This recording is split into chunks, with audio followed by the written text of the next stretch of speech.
Welcome to Begin, Build, Blossom Your Business Journey, the podcast where we share valuable insights, resources, and motivation to fuel your entrepreneurial spirit.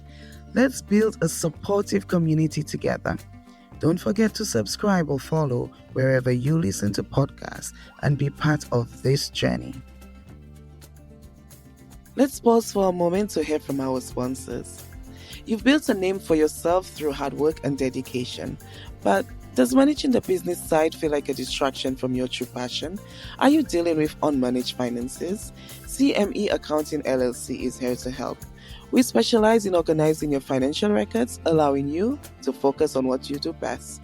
With organized books, you'll have more time for what inspires you, whether that's expanding your influence, building relationships, or simply enjoying life. Don't let unmanaged finances hold you back. Reach out to CME Accounting LLC today and let us help you thrive. Visit our website www.cmeaccountingllc.com or email us at admin@cmeaccountingllc.com. All right, let's jump back into our conversation. Today we're joined by Jardé Pierre, a cinematographer and visual storyteller based in St. Lucia. Specializing in corporate marketing, documentaries, and film, Jardé has worked with organizations such as Republic Bank, JICA St. Lucia, which is the Japan International Cooperation Agency, Cabot St. Lucia, and the St. Lucia Cancer Society, creating impactful visual content. Before stepping behind the camera, Jardé was an accomplished pianist, performing on the global stage. However, the COVID-19 pandemic sparked a career shift, leading him to hone his cinematography skills through programs like Full-Time Filmmaker and Cinema Mastery. Since then, he has produced 2 talk shows, Our Meeting at the Crossroads and After Talk for Upward and Onward LLC, as well as audio and video podcasts, The Gents of the 3.5. Additionally, he was involved with a TV show called Blendah, which aired on Choice TV in St. Lucia. With over a decade of experience, Jardé combines creativity with strategy, using video storytelling to help businesses attract clients, boost engagement, and build trust. His passion for innovation and collaboration shines through in every project. We look forward to hearing more about the evolution of Jardé from a musician to a cinematographer and visual storyteller. Welcome to Begin, Build, Blossom, Jardé. Awesome. Thank you. So thank you so much for making the time for joining us today. I believe we know each other from a very long time ago, so I'm looking forward to hearing about this transition and this evolution. Exactly, yeah. And that's one thing that we all have in common, which is CYEN. Yep, that is true. Yeah, we started CYN because I joined CYN, I think it's 2010, 2009, 2010. That was like way... Yes. Yeah, that's a long time That's ago. a long time ago. Right. And it's even more way back for me, Caribbean Youth Environment Network. Yeah. So Angela knew me in CYN back in the day, and she knew you in a different time at CYN. Yeah, exactly, yeah. So I'm sure a lot had changed. But I'm just curious, what do you remember as one of the best projects you did? The best project we did was, I think it was Green Global, something to do with Green Global. We drove around the entire island, interviewing the hotels and the businesses and asking them how were they green, basically, how are they doing well for climate change and that kind of thing. So that was a fun I think that's project. when we got to see Jade Mountain, right? Yes. I missed out on that one. Wow. Yeah, we went up to Jade Mountain. We got so many pictures taken at the top because we got the Peters in the back. And that was... Yeah, nice. I know. To this day, it's still my dream. I haven't made it to go there yet. Yeah. And during my time, I went down to Granton's Beach. So that's very different. Yeah, very different, yeah. First, we went literally hotel to hotel to hotel to hotel. Nice. That's awesome. Yeah. All right. Well, it's good that we've been able to catch up and we found things in common. But to get our official segment started, there's something that we call rapid fire. So we're going to ask you a couple of questions and you just have a few seconds to give us answers. So hopefully we'll learn something new about you. So the first one is, share with us one word that describes you as a child and one that describes where you are today. As a child, the best word I can think of is inquisitive or like Mm-hmm. curious, because I was always trying to see what I could learn. I'm always interested. I like learning. That's my thing. I Mm-hmm. like learning. So I was always a Okay, learning person. awesome. And what about today?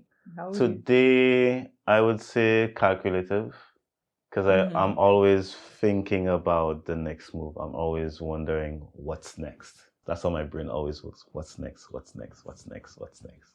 So if you look at it, you'd see Mm. that both words are connected in a way. So you're inquisitive, wanting to Mm. learn more, and now it's calculative. So you're thinking of what's next. So I've learned Yeah. more. What's next? So Exactly. I'm sure you never thought of it that way. Yeah, that's true. That's very true. Yeah, so they're connected, it's reflective. So Hmm. our podcast is about business. So Hmm. clearly a lot of the things we will discuss is related to that. Yeah. But before we get there, books and movies, which one's your preference? I'm a book person and a movie person. So for me, it's like I would do audiobooks rather than sit down and read an actual book. So that's my Oh, thing. So when I'm at the gym, I'm driving back and forth, I would be listening to podcasts or listening to a book. So that's how I would get books in. That's my okay, thing. so what book would you recommend for someone? Anyone who's doing business, I recommend Rich Dad Poor Dad from Robert Kiyosaki. Yeah, that's a book I've read as well, and I definitely would agree. So Yeah, clarity, if you haven't, you need to get your Rich need to Dad get Poor it. Dad.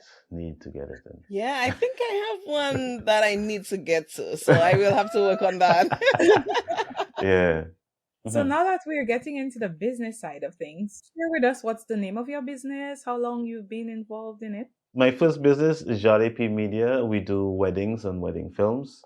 And Real One Media, we do corporate marketing. So conferences, headshots, if you want TV commercials, short documentaries, that kind of thing. That's Real One Media. And GPM does weddings. Okay, all right, Mhm. fantastic. And is it full time or part time? Full time. This is all I do. So even after I leave here today, I'm out shooting as well. So All right, yeah. fantastic. So one more rapid fire question. Mhm. Is there any time where you had a really great high that say yes, this is why I'm doing this? I guess when I launched the first episode of Blendah and it aired on Mhm. Choice TV and everyone was like, "Oh my God, this is a really great show. They love the show. They like to see it. They don't know who did this, but this show was really well done." A lot of people didn't know it was me because I'm behind the camera, not in front of it. So they saw the host and they would always tell her, "Oh, we love the show. It's really great. We hope you guys continue this." And I was just like, "Yes, yeah, Okay. yeah, yeah, we Okay. did it." All right. Well, thank you so much for responding. We may not Hmm. have gotten it rapidly, but we certainly got some fire on. Yeah, man. Yeah, So man. we will now transition to that section about beginning. It'll give you Hmm. an opportunity to tell us more about the formation of your business, what you're involved with, and those steps you took. So to Hmm. do that, I will hand over to my co-host, Clarita. Yes, it's really good to learn a little bit more about you on the personal side through Yeah. the rapid fire section. So let's talk about beginning now.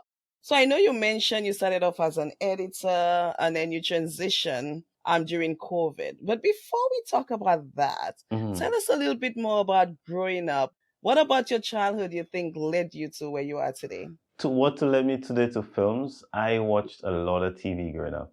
A lot of TV. So I was someone I would like to be, when I could be outside, I was outside. But a lot of the time in my area, there wasn't that many kids my age. It's maybe about, what, five? So when they're busy, I'm inside just watching TV. So I watched a lot of TV. So like on a weekend, I would have a set schedule. Well, if I wake up at 8 a.m., I would just be watching TV. So at 8 a.m. I have this show, to 8:30 I have that show. Then 9 o'clock I have this show then. And I do that entire schedule until sunset. And that's what I did every weekend Wow, sometimes. wow. You Yeah. you kind of brought me back to my Power Rangers days. On Exactly, yeah. Yeah, Saturdays, I kind of had a awesome. Because schedule. everybody Yeah. was so scheduled, at 4:30, this is what show 8 That's what's o'clock, playing at you this can time, run so you home. make sure you're there for that because we had Yu-Gi-Oh, we had Digimon and all of those cartoons Yeah. back then. So Uh-huh. Nice, yeah, man. nice. Yeah. Yeah. So when you first started, I'm like, a schedule for watch TV. Then I remembered I actually did have one. I Yeah. just didn't I, realize it was a schedule. Exactly, and because those were back fun then times. we had no choice. We literally we had a TV. Now people have a choice. They can say, okay, Netflix, I can pause and come back to it. But if you missed it, you missed it. That's Mm-hmm. what it was. So you have to be there. Some ways it was kind of nice, but like Jade said, the downside was once you missed it, you missed it. Yeah, I And and now it's know. you right. couldn't afford to. You can't say, "Oh, I'll watch it again tomorrow. I'll watch it later." No, if you miss it, you miss it. So And yeah, then you didn't get to be in the conversation next day when exactly. When everybody's people talking talking. about, "Oh, you saw that episode that was really nice," and you're like, "But I missed it. I don't know." Those were definitely different times. Yes, they Yes, were. They were. exactly. All right. So how does that lead us? Like, I'm just curious. Did you ever think that now you'd actually be in media? I never once considered it a career. I never considered it a career. So it was crazy how it happened. Like COVID really like basically messed with everyone's minds. And it made you see like, okay, well, how can I make money? Because my regular job isn't making money right now. So what can I do? So it's a really good transition. I would say it's a really good transition. Okay. And my understanding is you were a pianist even before you went into media. So touch Yeah. a little bit on that for us. Yeah, Mhm. so before I even went into film, so starting off at film, I started doing film simply because I needed to market myself as a pianist. Mm. So being a pianist, you need material to market yourself. You need pictures of yourself, you need videos of yourself playing, and you need to do that in order to send it to agents in order to get booked. So when I reached out to photographers, hey, how much does it cost to do this? To get headshots and to get a video of myself. I was bamboozled, I would say, by the price. And I was like, oh, this costs way too much money. So what I did was I bought my own camera, I got a GoPro, and then I started filming myself. So I started doing that and I made sure I taught myself. I did a couple courses at the time to get to be able to actually do something of good enough quality to get hired. And Mhm. what happened was that while I was on, because I was still performing, some other people they wanted footage themselves. So I was like, okay, let me try this out. I recorded some clips for them and edited the video, sent it across, and they were like, oh my God, this is really good. So I was like, all right, well, that's good. So even while I was performing, touring, because I was doing world tours and that kind of thing, I was still making money editing videos for people. So sometimes they would record something on another ship or whatever, and then they would send the footage to me, and I would just be editing and whatnot and networking back and forth. Met up with someone who has a production company. He said, "Hey, can you edit our videos for all of our artists?" I was like, "Yeah, sure." So even while I was out traveling, I'm editing, sending. So I would do a show, finish a show, go back in my cabin, edit a video, get to a port day the next day, look for Wi-Fi somewhere to send the videos across and all of that and back and forth. So I was just editing, sending, performing, editing, sending, performing. So for me, it was a good side hustle. But when COVID hit, I was just like, bruh, there's no money. All my shows got canceled. And it literally, I was in the UK. No, I was not in I was planning to go to the UK. I was in the Caribbean doing a Caribbean tour. And I was planning to go to the West End because I was doing all the production shows. My plan was to go to the West End, because the West End is like Broadway, the Broadway of the UK. Mhm. So that was my trajectory, and then COVID just said, go back home. Most of us can probably relate to that, how Yeah. things changed drastically for us during COVID. hmm I'm just curious, when you finally decided to make that move and make, that part of your business official, what were the next steps that you took? The next steps that I took initially, I didn't register it right away because I didn't know much about business in St. Lucia at the time. So when I realized, because when COVID hit, I did everything under the sun in order to make money. I was a DJ. I was teaching classes online. I actually taught, like, I had a couple of CXC students as well. I taught French and Spanish, taught math. I had primary school students teaching as well. So I was doing everything I needed to do. And then when I looked into photography, I basically, what happened with me is that even though I was teaching, I was doing other stuff, but I realized, okay, I can make some money doing business, photography business. So I took all of the last bits of money that I had, I invested it in the camera gear. And then while I was doing it, some of the companies that I work with asked me, hey, are you registered? So I was just like, well, no. So I had to go. I went up to Sado. I asked them about it. So basically the first steps of actually being a business was going to Sado, getting the business name registered, and getting my business certificate. More or less, that's how you start. And then I branched out after that. Okay. And for those who don't know, who's not familiar with Seidu, do you mind Yes. just briefly telling us what it means and what do they do? Well, Sado, I don't know the acronym, what it means, the name, but they're responsible for registering businesses. So if you need your business registered, like a business registration, whether you have an LLC, limited liability company, a firm, a small business, you go to them, you fill out the name search, then they send it back to you to let you know if the name is taken by anyone else, and they help you get your business registered. And even with getting your business registered, they also assist in training as well. So they also give me training in terms of accounting, how you Mm-hmm. should manage your finances while you're in a business, little things that you should know, like paying taxes. They educate you on all of those little things. So Sido is a really good way to get your business up and running, more or less. Yeah, and I heard you Yeah. mention accounting. It's so good that they provide that kind of support because it's hmm one thing Mm-hmm. doing what you're passionate about, but there's an ecosystem around running a business, and Yes. that's so important. So we'll talk about that a little bit more probably in the building segment. But hmm before I turn you over to Angela, I just would like to learn a little bit more about the story behind the names of your businesses. Well, the name of the first business, Jardé Pierre Media, is pretty cut and dry. It's like that's my name, Jardé. Real one, I like the name Real because Reels from if anybody uses social media, they know it's Reels. The fun story would be in I think my motto, because for JPM I have magicians in real life. That's our motto. And that story is basically when I was working as an editor for Upward and Onward Productions.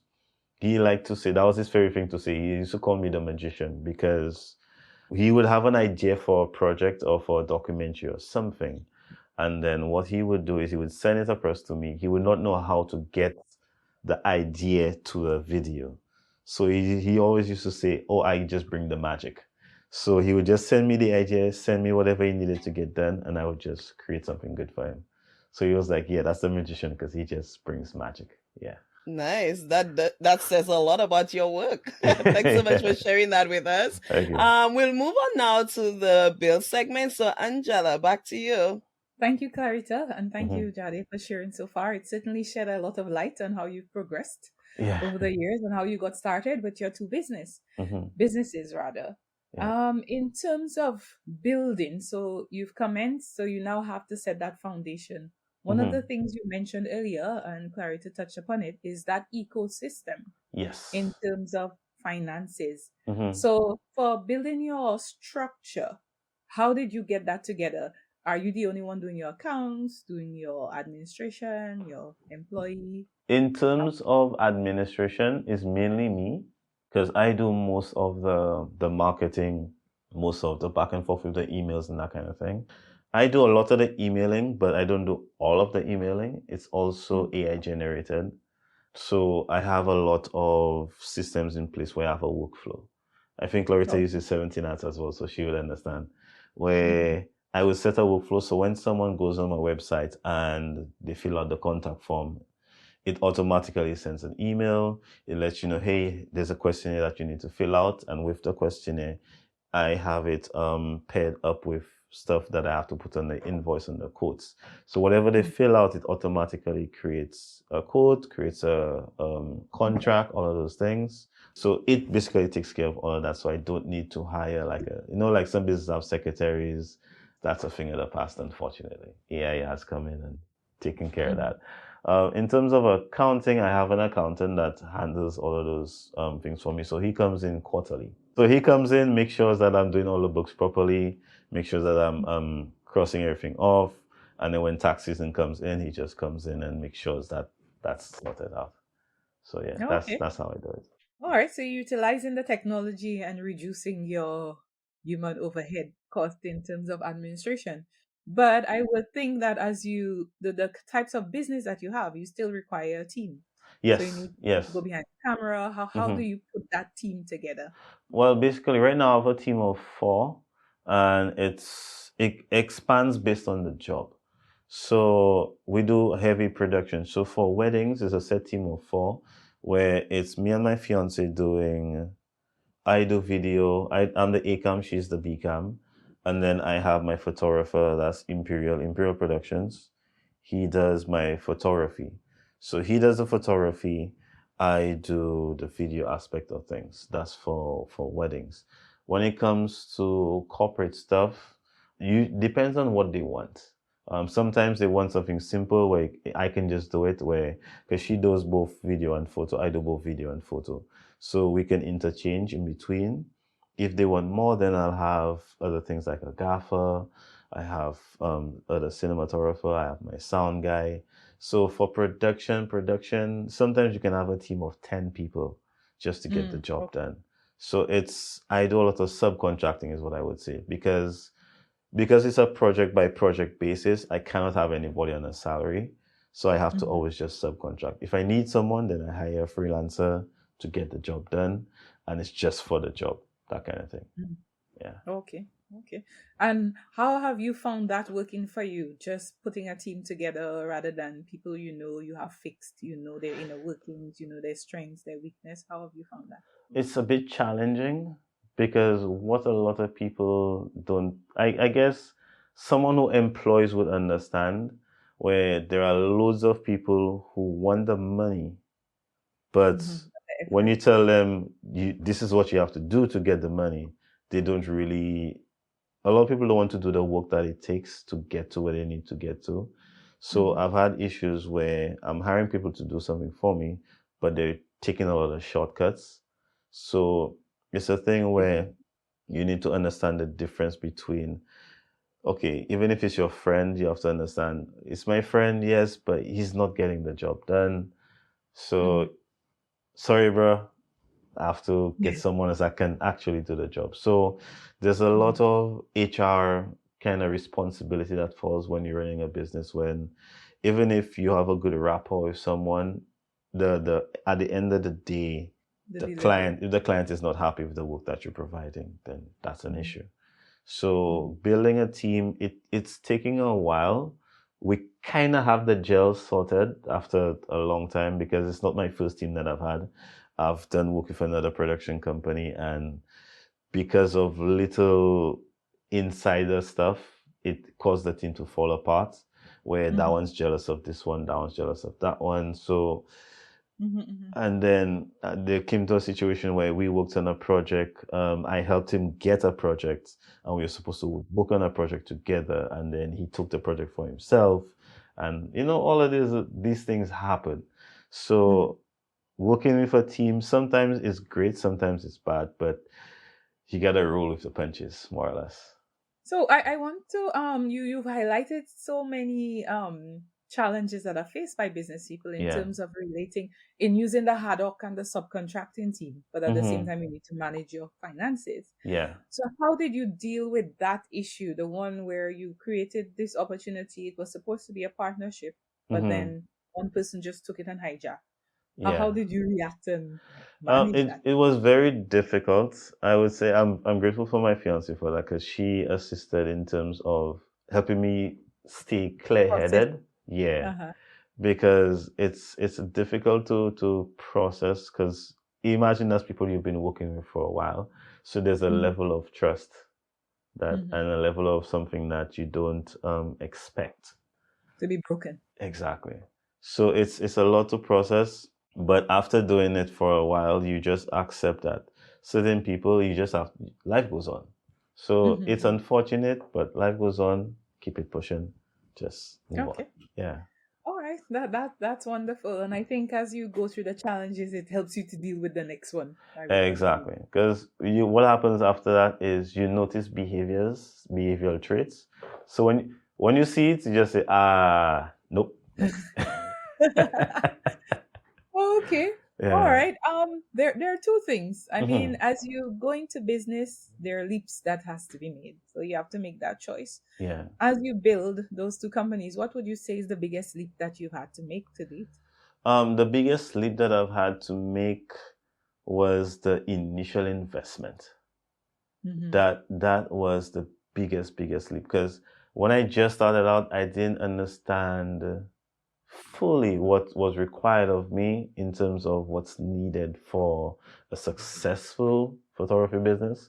So I'm more of a risk taker where I would jump headfirst and figure it out on the way. So that's my thing. So camera gear is not cheap. I have to say that camera gear is not cheap. So when I was down to my last set of dollars, I would say, and COVID is hitting, we were heading back to another lockdown. I was just like, man, I need to do something. So I took the last bit of my funds. I think I had maybe $500 left after I spent everything, and I just bought all the camera gear. And I said, I'm diving head on into this. So that was my biggest leap, just buying the camera gear. Because it's more than just buying the gear.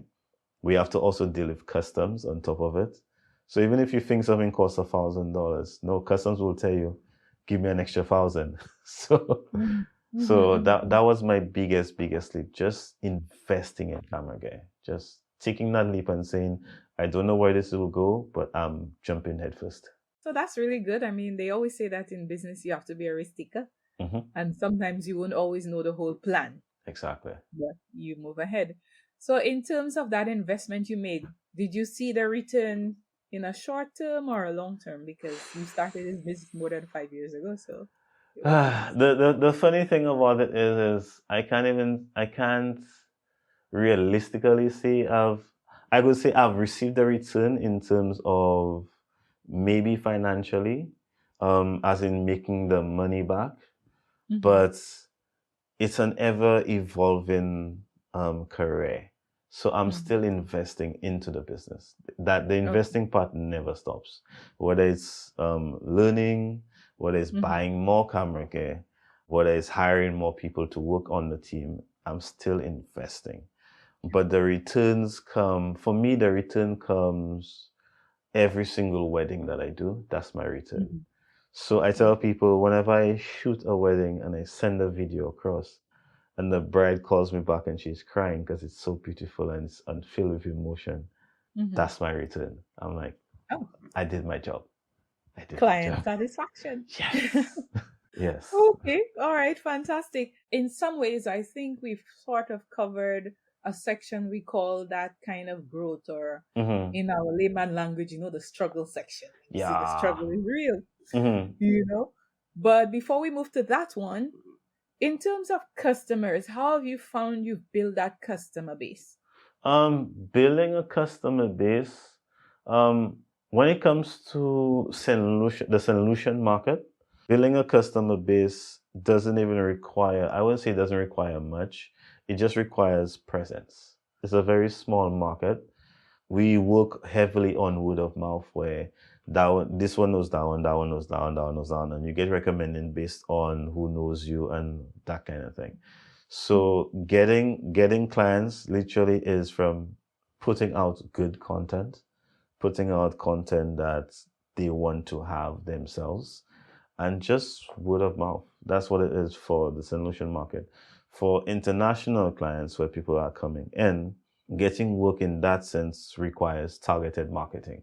So if I'm doing wedding stuff, I would have my stuff on Google, I would have it on YouTube, because people are always on Google Maps searching which businesses and how can I get this, how can I get that. So I have my SEO sorted where I'm targeting people coming in, whether it's through YouTube, through Google Maps, but targeted marketing is, And in terms of your client base, do you have a balance of St. Lucian client base, international clients? It's a mix of the two, depending on the business. For small businesses, when I'm doing corporate stuff, it's a clear defined mix.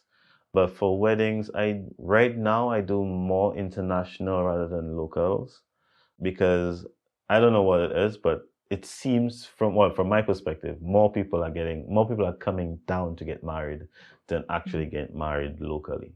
So that's the difference. Because we're a honeymoon destination, so everyone comes down just to get married. Let's pause for a moment to hear from our sponsors. You've built a name for yourself through hard work and dedication, but Does managing the business side feel like a distraction from your true passion?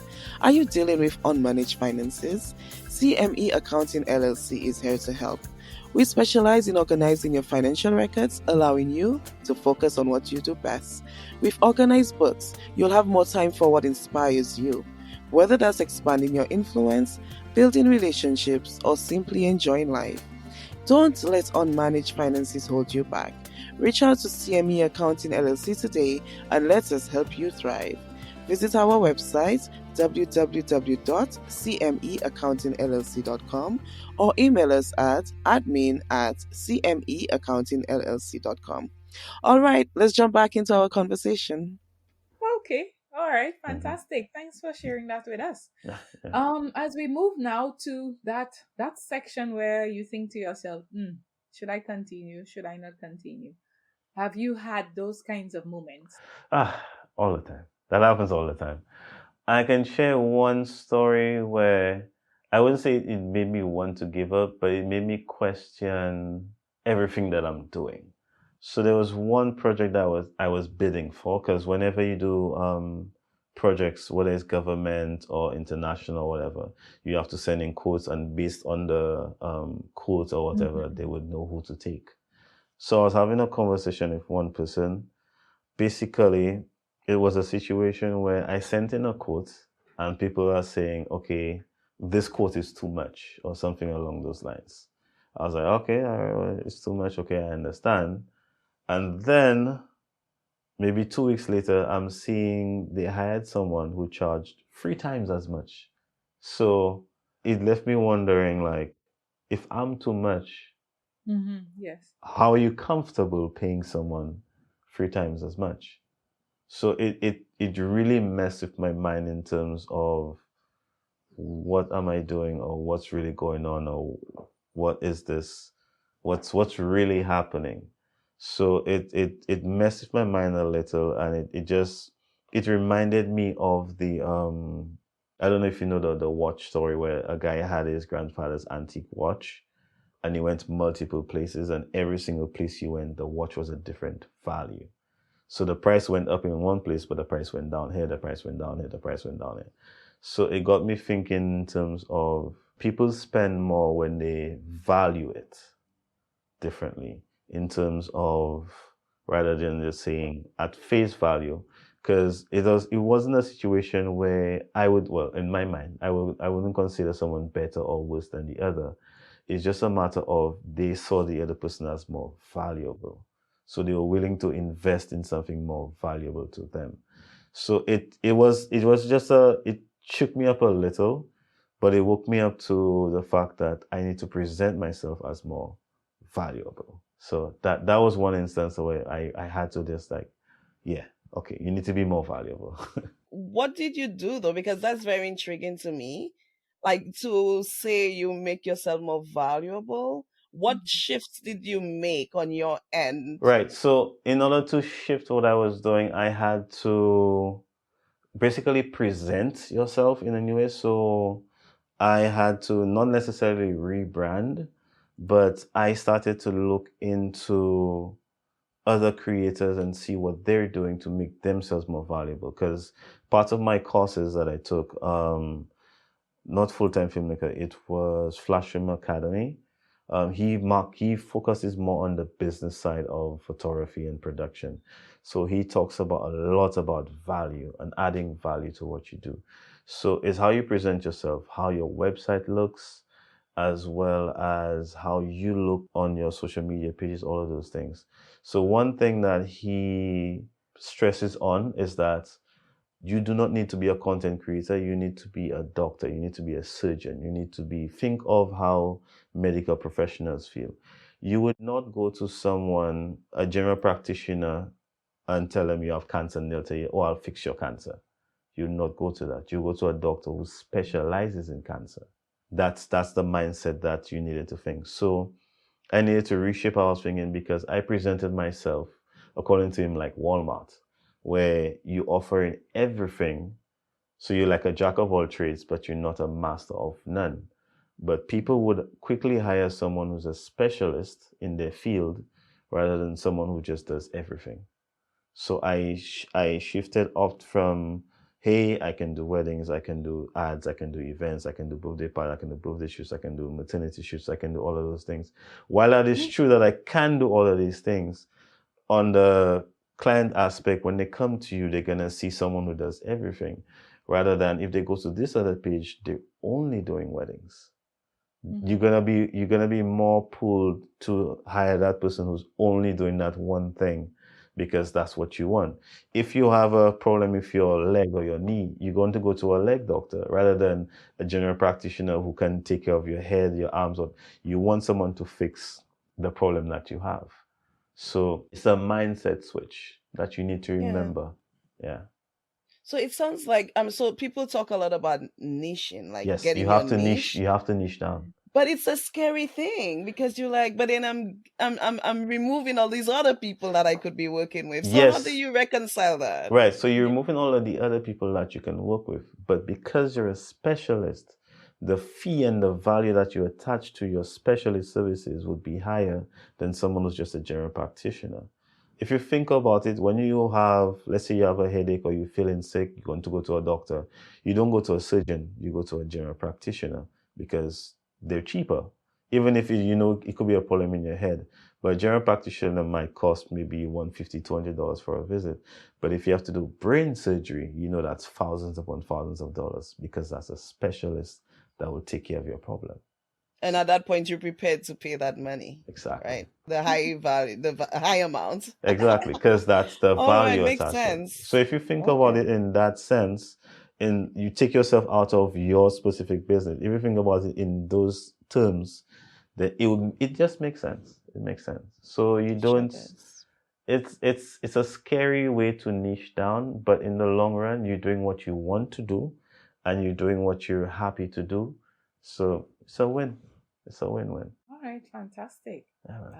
You certainly shared a lot of valuable information and insight for persons who want to get into a similar field or just generally in business because the practical things apply to every business. Exactly. It does. It really, really, really does. Yeah. People will pay for what they value. Okay, fantastic. Now, in your business, I'm sure there are things that motivate you. So what would you say is your biggest inspiration or something that motivates you to continue going? I would say my biggest motivation would be my fiance. That's my biggest motivation. There have been so many situations where I wouldn't even notice it, but she would pull me out of the rabbit hole where I would be going into, oh, this is not working, I'm struggling. Why are these people doing this? Why is this happening? Why is that? So it's like every now and then, and it's more than just business, is the fact that she also ensures that my mental health is always top notch. So is that's one thing I'm very grateful for because she's on me for that.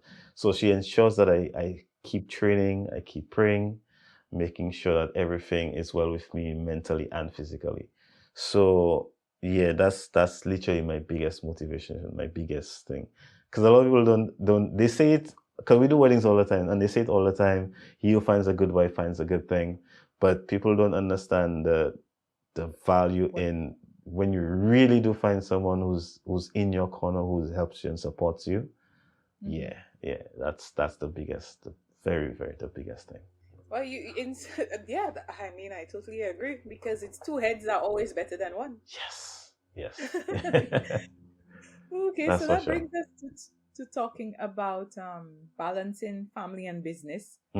How do you separate that because you're working together? Yes. The beautiful thing is she always reminds me because I would say I get into the point sometimes where because we work together all the time, sometimes I don't feel like, oh, we don't need to go out. I see you all the time. We live together and I see you at work.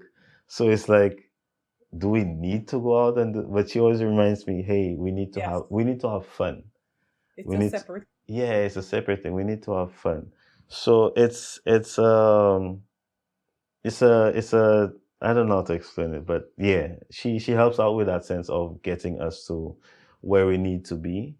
So that's basically how I manage. So she ensures that we always train together. We always even if it's once a month, we do something together that's not work. Because 90% of the time, if we're out of the house, we're working. So she always ensures that we do something. It could be just a trip to the beach. It could be we go outside and have lunch somewhere. But that's how we end up just balancing time, having us time, that kind of thing. Fantastic. So great. Sounds like you have a really great thing going there. Yeah, man. Yeah. Okay. So In many ways, the business and the relationship, it's all tied in nicely It's all together. tied in. Yeah, it's actually really beautiful because even for her, she didn't start off as a photographer. I taught her everything. So when we met, she was doing just a regular 9 to 5, and she hated it. Like most people, they have their regular day job and they hate it.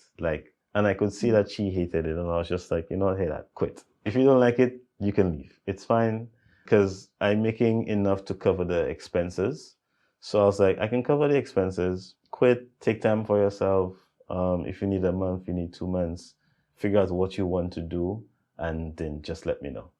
So I made sure that I covered what I needed to cover, and then she took the time out, and then she said, okay, she can join me for the photography. I was like, okay, great. So she was always already on me with the shoots, because she would help me with setting up lights and that kind of thing. So it came to a point where I said, okay, here's the camera. This is how we set up lighting. This is how you shoot. This is how you do this.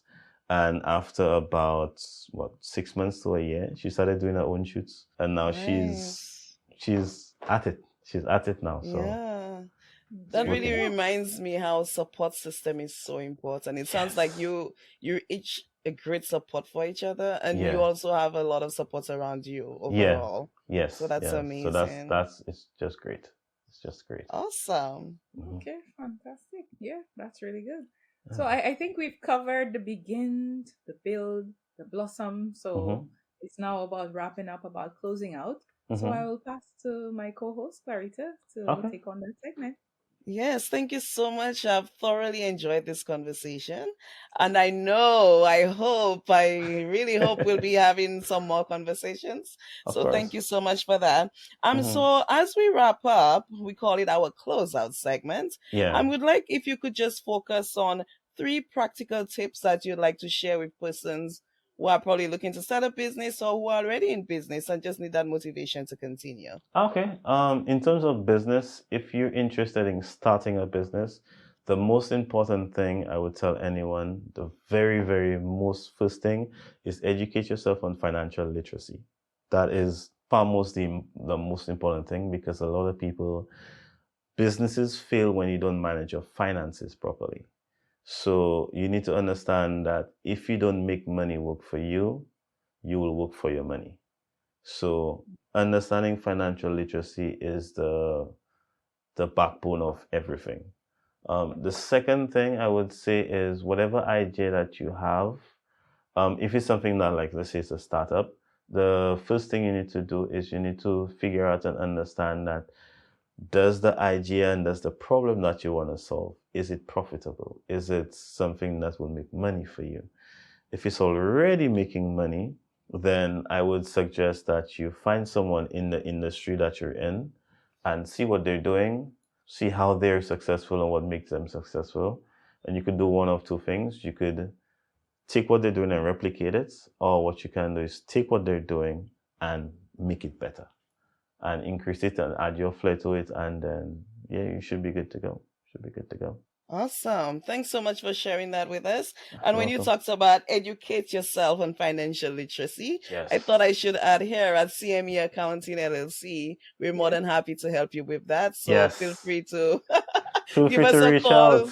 Yes, even though it's just for a conversation, on how to get started, and then we can always see how we can work together. Yes. All right. And part of what we do here as well is to help build community. We talked so much about the support system that you have.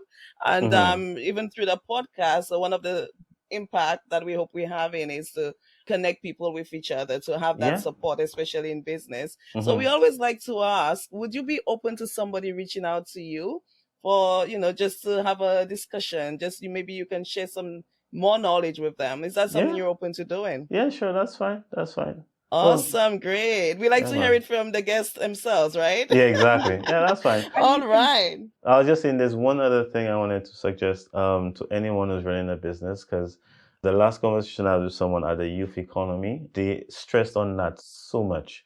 I just figured I needed to say it. Learn to separate your finances from your business. Always do. A lot of people don't do it, and they end up mixing business funds with personal funds, and that's usually the breakdown of a business, because you cannot track your profits and your losses.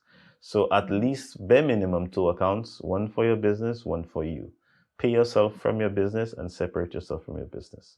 Please. Yes, please, very please. valuable information there. That is so important. Yeah. Yeah, and doing it from the beginning helps, because at some point you need to separate it anyway to get your Exactly. financials done. So you might as well get started by having everything in that one account for your business and keeping one your for personal you. separate. Yeah, Exactly. Yeah. All right. And what's the best way that we can all reach you? You can reach me 2 ways. My email address, info@jardépmedia.com, or my number 758-488-7382. So you can find me on that. On social media, all my social media platforms are the same. It's at Jardé P. So JARDEP on every platform. TikTok, Instagram. The only thing I'm not on, I have a Twitter account, but I don't use it.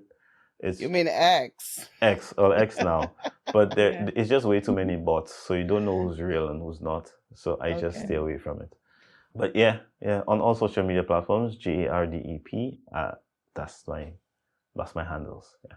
Okay, well, thank you so much. Angela, would you like to add anything before we close the curtains? Look at her using her visual terminology. I know. I mean, after speaking to a visual storyteller, exactly. How could you not, right? Yes, of course. It's been a very entertaining conversation in the sense of learning that transition, or rather seeing the evolution. So, in terms of, just to close out your piano, do you still play? Once in a blue. I almost don't play anymore. I played last year. I did Olias Nights, and before that, my other gig was in January, February. So I very rarely play. Okay. Very rarely, yeah. Do you miss it? Sometimes, but it's like, I don't know. Being a musician in St. Lucia is very different from being a musician overseas. The respect is like this and this. I don't know. Oh, you guys can say, like this and this. So overseas is like all the way up here. Local is like down here. They don't value it. They don't value musicians the way that they should. And a lot of musicians end up leaving because of that. If like right now, St. Lucia barely has musicians left. Everyone is on a cruise ship or they're out traveling somewhere. They don't stay. Yeah. That's a whole other conversation. So I'm realizing we need to have a whole nother episode to talk about that part of your life. Yeah, exactly. So yeah, we'll definitely do that. So I just want to say thank you so much to both Angela and Jardé. I'm so excited that we had this conversation. I mean, you had me just looking at you like while you were talking. I was like, oh my gosh, I really enjoyed this conversation. So thank you so much again, and looking forward to hearing more from you. Awesome. Looking forward to seeing you guys. Yeah, for sure. Thanks for listening to Begin, Build, Blossom Your Business Journey. We hope today's conversation gave you the insights and inspiration you need to move forward on your own path. Don't forget to subscribe or follow wherever you get your podcasts so you never miss an episode. Do you have feedback? We'd love to hear from you at podcast@cmeaccountingllc.com. Join us again next week for a new episode.